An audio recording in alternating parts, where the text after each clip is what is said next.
Today, I'm going to talk about something that perhaps is not talked about enough in Singapore: perimenopause. So, a couple of little things that I can share with you, in my opinion, that worked for me. I've been noticing something lately about changes in my body, and I think there might be a lot of you in your 40s who are online and searching or asking ChatGPT what's going on, what's the symptoms, am I dying, is this normal? I can't really pinpoint when it actually starts, but I've noticed that it's 7 to 10 days before the first day of your my period, right, where there'll be 1 or 2 days where I will get really bad insomnia.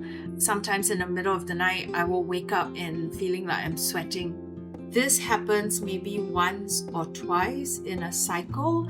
It's not every day, so thankfully, but it still happens and it gets really uncomfortable.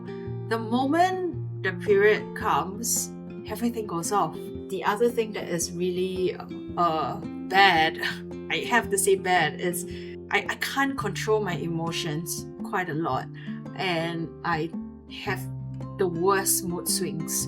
So I wasn't aware that that was really due to perimenopause. I thought like I was just been really stressed at work, or I don't have enough sleep because of the night sweats and all. So all these things kind of accumulate, and when you feel a little bit moody or you kind of get really quick-tempered, you don't think that that is actually linked to perimenopause, but it actually does.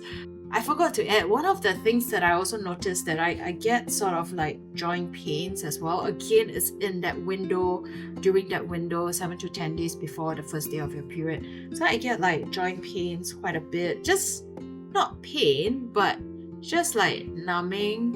So a couple of little things that I can share with you, in my opinion, that worked for me. Of course, there are tons of solutions out there to help.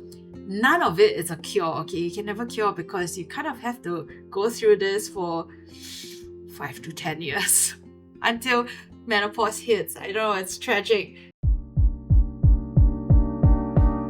I force myself to get up about 15 minutes earlier every morning. Why 15 minutes work for me? Of course, if I have time, I'll get up, or if I'm not so tired, I'll get up a bit earlier, but that really helps me to calm myself down before the morning rush begins, right? Getting my daughter ready for school and all that.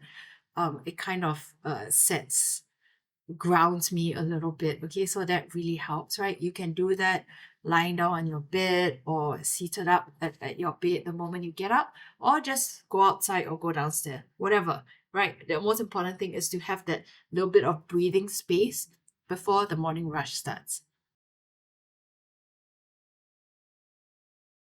Take 3 deep breaths and in and out, and then stop, right? Once in the middle of the day. So it's like breakfast, lunch, dinner, right? Do 3 times a day. And then before you go to sleep, I sometimes spend up to half an hour doing stretching and breathing and all that before I go to bed. I found that that really helps me calm down. And then that really also helps me with my sleep. So it kind of kills two birds with one stone.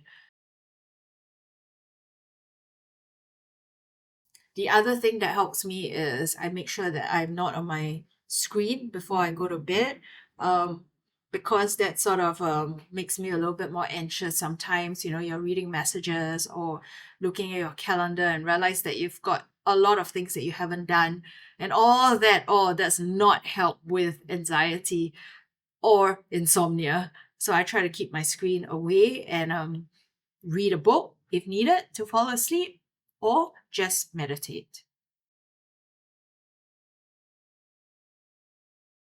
This is a disclaimer. I am not advertising for any brands or anything, but the other thing that I found really useful was, as I was searching online, what could I take? What supplements could I take to help me manage my emotions, to give me a little bit of energy, and to manage my hormones?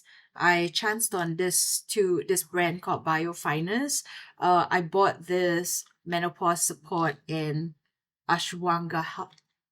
I can't pronounce this herb. This is a really long name, but basically I bought this too because it really helps with menopause symptoms. It helps with perimenopause symptoms. What's in here? It's 25 premium ingredients, including soy extract, berry, tongkwa. There's some Asian herbs included in it as well. It supports healthy hormonal and mood balance. It's also used to assist with hot flashes, mood swings, night sweats, and other symptoms associated with menopause. So I take 2 every morning, and I take 2 of this every morning. To help me sleep, this is melatonin. I figured my body is really having a lack of melatonin, especially during the 7 to 10 days. So I take this about 30 minutes before I go to bed, and it's been helping. The once or twice I still get up in the middle of the night, but even if I get up, I still could go back to sleep. Before I took this, I could get up at 1:30 and I'm unable to go to sleep till like 4 a.m. And I wake up at 5:15 every day. So yeah, that leaves me with close to nothing. I don't really sleep a lot. So that's some of the little tips that I have been doing to kind of manage my hormones. And yeah, and hopefully this tips will also be helpful for you. I'm sure I'll be making more videos about this stage of my life. I hope you'll find it useful, and if you have any suggestions for me, leave it in a comment, and I'll see you in the next video.